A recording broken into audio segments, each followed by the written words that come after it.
ओडिशा रे बीजेपी तार operation lotus आरंभ कर देइछि। राज्यसभा सांसद ममता परे सुजीत को नहीं बिजु जनता दल को गोटे प्रकार चेक देइछि भारतीय जनता पार्टी। तेबे समस्त मनरे बर्तमान गोटे प्रश्न रही, ममता और सुजीत परे किए भारतीय जनता पार्टी खाता को आसुची से नहीं चलतु अधिक आलोचना करबा। वर्तमान समय सेमिति नहीं किछि ऑपरेशन लोटस चली कि ए संबंध में अधिक आलोचना करबा। आम सहित अछंती राज्यसभा सांसद मुना खां अछंती, तांको सहित सीधा सड़क आलोचना करबा। आज्ञा आपन को प्रथमे कनक न्यूज को स्वागत करी। आज्ञा गोटे कह जाउची ऑपरेशन लोटस चली सेमिति किछि चली कि देखो तो विजु जनता दलर वर्तमान आम 7 जन सांसद अच्छु राज्यसभा एवं 7 जन सांसद नवीन बाबू नेतृत्व को आमर नेता नवीन पट्टनायक आमर विजु जनता दल हूँ आमर दल। ये कथा को लेकिन ये दीटा कथा को लेकिन आम एकमत अच्छु एवं आम एकजुट अच्छु। आ ये जो गोटे बेकार कथा चली सब आड़े कोटी मीडिया रे बाहर लानी तो किए कोटी लिखिदेला यहाँ मु विश्वास करूना एमती किसी हबार ना। आम 7 जन जाक एकजुट अच्छु एवं विजु जनता दल ठीक अच्छी कौन एमपी और जीवार ना। पूर्वर कहला जो ममता मोहन दल छाड़े कहगला कि आम 9 जन 9 रु वर्तमान समय 8 जन विधायक एकाठी अच्छु, किंतु अचानक भाव में सुजीत कुमार छाड़ी। देखो तो सुजीत कुमार जन पॉलिटिकल लोक नथिले, मोर जी धारणा से नॉन पॉलिटिकल लोक थिले, से छाड़ी चलीगले। एवं जो मैंने भी अच्छा मैंने राजनीति क्षेत्र आसछन्ति एवं ये समस्ते विजु जनता दल को भल पाई दल रे रही काम करिसन्ति अनेक वर्ष धरी एवं दल प्रति समस्तंकर जो भल पाइबाटा नेता प्रति जो सिंसियरिटी कह जाऊ बा लॉयलिटी कह जाऊ ये सब जिनस अच्छे। मु आशा करी जे आम 7 जन भितर कौन सी डिफेक्ट हबार नहीं कि कौन सी लोक अलग हबार नहीं। आम 7 को 7 ठीक रहबू, इंटैक्ट रहबू एवं विजु जनता दल सांगरे रहबू, नवीन बाबू को सांगरे रहबू। विभिन्न समय भारतीय जनता पार्टी नेता माने कहउचंती कि अनेक सांसद वर्तमान बीजेपी लिंक रे अछंती। आज मध्य पालड़ार जे विधायक रहिछंती अशोक महांती कहले कि 2 जन राज्यसभा सांसद वर्तमान भारतीय जनता पार्टी लिंक रे अछंती। ए कथारे केते सत्यता रही? देखो तो से जदि कहउचंती 2 जन अछंती से 2 जन का ना से कहि दउना तो के मना कला। मोर कहवा कथा विजु जनता दल 7 जन सांसद अछंती एवं तांकर 20 जन सांसद अच्छा लोकसभा तांकर कौन एत दरकार पड़ुची भारतीय जनता पार्टी जे से विजु जनता दल सांसद को ही खोजुं मुझे किसी बुझीपारूनी। तांकर मेजोरिटी भी अच्छी राज्यसभा एमती ना जे तांकर मेजोरिटी नहीं सर्टेज अच्छी बोली। आमर 2 जन चलीगला अन्य राज्य किसी चली आसला तांकर मेजोरिटी अच्छी से समस्या से माने खोजुले क्या नापी तांकर मेजोरिटी अच्छी हेले कहीं ये भाया गोटे खराब परंपरा सृष्टि करने को चेष्टा कर भारतीय जनता पार्टी। यहाँ कौन भल परंपरा जे गोटे दल को भांग गोटे दल को नहीं जीव ये भल जिनस नुह। मु कहि निश्चित भाव में आपण को सरकार बनवाई ओडिशावासी जिते देइचंती मैंडेट देइचंती आपण सरकार चलातु आमर किसी मना करिवार नहीं। गोटे विरोधी दल भूमिका आम निभाइबू भी एवं आगामी दिन में आपण मैंने कौ भाया सरकार चलाउछंती केमती चलाउछंती सेटा ओडिशावासी विचार करेंगे। से आमर किसी कहबार नहीं। कथा कथा के विजु जनता दल विधायक मानक नहीं जीवु, विजु जनता दल सांसद मानक नहीं जीवु, ये भाया गोटे लोक गोटे अद्भुत प्रकार कथा वार्ता लोकों पाखे पहुँचाटा यहाँ उचित होनी, मोर मतर उचित होनी। कहीं कौन कारण रही भावुंट कि भारतीय जनता पार्टी नेता मैंने बारंबार कहते कि जो राज्यसभा सांसद बर्तमान 7 रही आम नहीं आसबू, कौन कारण थी? मुझे बुझीपारूना कौ चिंताधारा कौ माइंडसेट से मैंने कहते कहीं कहते मोर भी ये विषय किसी धारणा ना। कहीं मत तो फिल लगुना आम आम जो सांसद मैंने अच्छु आम मीटिंग करूँ बसलु आलोचना करूँ जे ये गोटे रूमर्स होची गोटे खराब परंपरा जाऊँगी। आम कहलु यहाँ बहुत खराब जिनस होची गोटे लोक भावुवे विजु जनता दल सांसद मैंने बिक्री होते ये नहीं जीवे डरइबे धमकई नहीं जीवे ये भाया अनेक कथा लोक कहते कि प्रलोभन देखी नहीं जीवे ये भाया कथा कहते। एम कौन सी कथा को आम समस्ते मिसी एकमत हेलु जे आम सुदृढ़ भाव विजु जनता दल और नवीन बाबू संगे रही बोली। तो आगामी दिन में आम ସମସ୍ତେ ମିଶି ଗୋଟେ ବୈଠକ ବି କରିବୁ ଆଉ ଭାବୁଛୁ ପ୍ରେସ୍ କନଫରେନ୍ସ ବି ଆମେ କରିବୁ ଏବଂ ପ୍ରେସ୍ ରିଲିଜ୍ ବି କରିବୁ ଯେ ଏଇଭଳିଆ ଯେଉଁ ବେକାର କଥା ଯେଉଁ ଉଠାଉଛନ୍ତି ଏଇଟା ଉଠାଇବା କଥା ନାହିଁ। ଏଇଭଳିଆ ଆଲୋଚନା କରି ଆମେ ସାମ୍ବାଦିକମାନଙ୍କୁ ଡାକିକରି ଆଲୋଚନା କରିବୁ ବୋଲି ନିଷ୍ପତ୍ତି କରିଛୁ। ଆଜ୍ଞା କେବେ ଆପଣଙ୍କର ଯେଉଁ କହିଲେ ସାଂସଦ 7 ଜଣ ସାଂସଦ ଆପଣ ବୈଠକ କରିବେ, କେବେ ବୈଠକ କରିବେ ସେ ନେଇ କିଛି ଚୂଡ଼ାନ୍ତ ରୂପରେ ହେଲାଣି? ନାଇଁ ଡେଟ୍ଟା କେଉଁଦିନ ଆମେ ଡାକିବୁ କେଉଁଦିନ ବସିବୁ ବା ପ୍ରେସ୍କୁ ଜଣାଇବୁ ସେଇଟା ନିଷ୍ପତ୍ତି ହେଇନି, କିନ୍ତୁ ଆମେ ସମସ୍ତେ ବର୍ତ୍ତମାନ 3-4 ଜଣ ବାହାରେ ଅଛନ୍ତି, ସବୁ ଆମର ଆଡଜର୍ନ ହେଇଯାଇଛି ରାଜ୍ୟସଭା। ସୋମବାର ସୁଦ୍ଧା ଆମେ ସମସ୍ତେ ପାର୍ଲାମେଣ୍ଟରେ ପୁଣି ଏକାଠି ହେବୁ, ସେଦିନ ନିଷ୍ପତ୍ତି ନେବୁ, ସୋମବାର ଦିନ ଆମେ ଜଣାଇପାରିବୁ।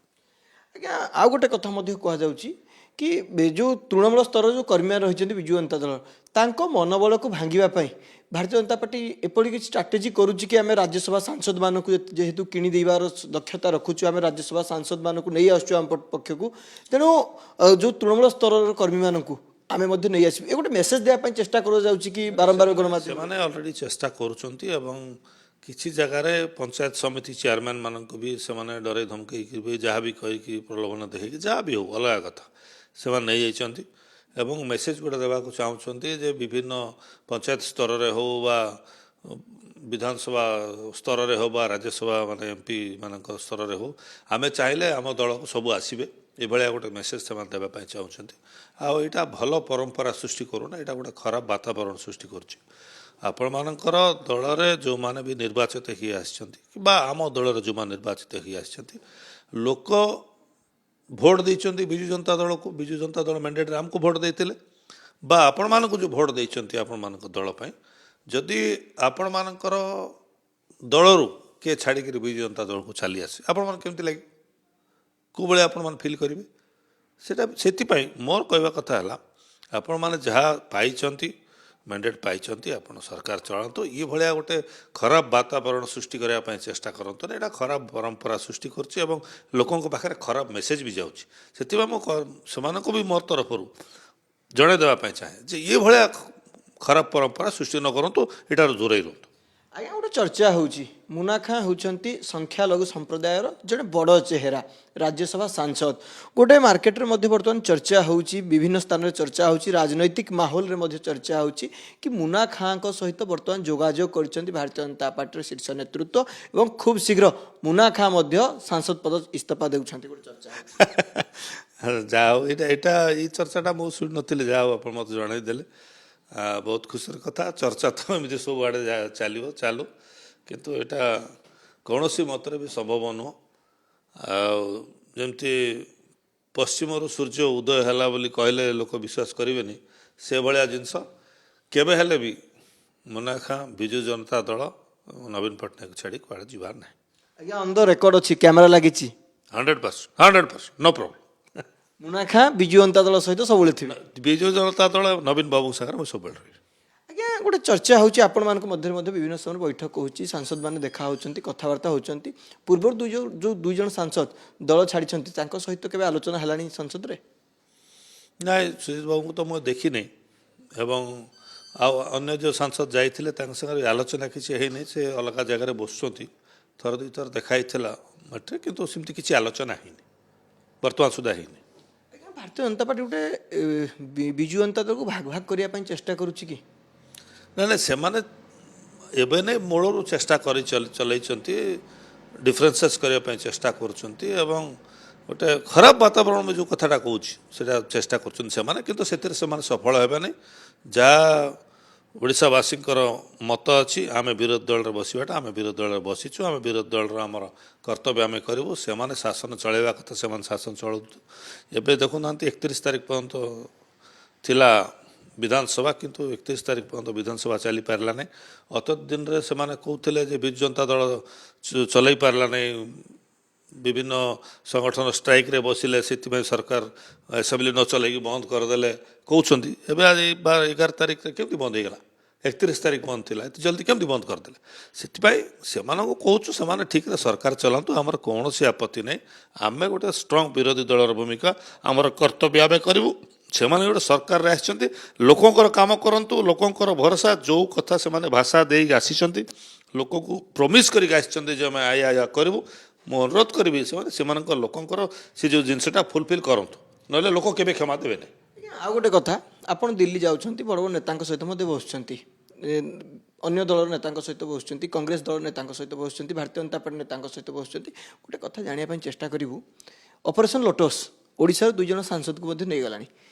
ଏଥିରେ କିଏ ମୁଖ୍ୟ ଭୂମିକା ଗ୍ରହଣ କରିଛି ସେ ବାବଦରେ କିଛି ଆପଣଙ୍କ ପାଖରେ ଖବର ରହୁଛି ନା ସେ ବାବଦରେ କିଛି ଖବର ଅଛି? ଦେଖନ୍ତୁ, ମୁଖ୍ୟ ଭୂମିକା କିଏ ଗ୍ରହଣ କଲା ସେଇଟା ତ ଆମେ ଆଉ ଜାଣିବାର ସମ୍ଭବ ନୁହଁ।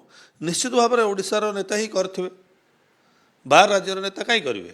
କିଏ ତାହେଲେ ସେ ନେତା ଓଡ଼ିଶାର? ମୁଁ ସେଟା କହିପାରିବିନି, କିନ୍ତୁ ଯେଉଁମାନେ ବି କରିଥିବେ ଓଡ଼ିଶାର ନେତା ହିଁ କରିଥିବେ, ଓଡ଼ିଶାର ନେତା ହିଁ ଯୋଗାଯୋଗ କରି କରିଥିବେ। ସେଟା ମୁଁ କନଫର୍ମ ନୁହେଁ ଯେ କିଏ କରିଛି। ଆଉ ଗୋଟେ ବଡ଼ କଥା ମଧ୍ୟ ଯଦି ଦେଖିବେ, ଆଜି ଜୟନାରାୟଣ ମିଶ୍ର ଏକ ବୟାନ ଦେଇଛନ୍ତି କି ଆଗାମୀ ଦିନରେ ବିଜୁ ଜନତା ଦଳ ଭାଙ୍ଗିଯିବ ଏବଂ ନବୀନ ପଟ୍ଟନାୟକ ଯେ ବିଜୁ ଜନତା ଦଳର ସଭାପତି ସେ ମଧ୍ୟ ବିଜେପିରେ ଯୋଗଦାନ କରୁଛନ୍ତି। ଏ କଥାକୁ ଆପଣ କେମିତି ଦେଖୁଛନ୍ତି?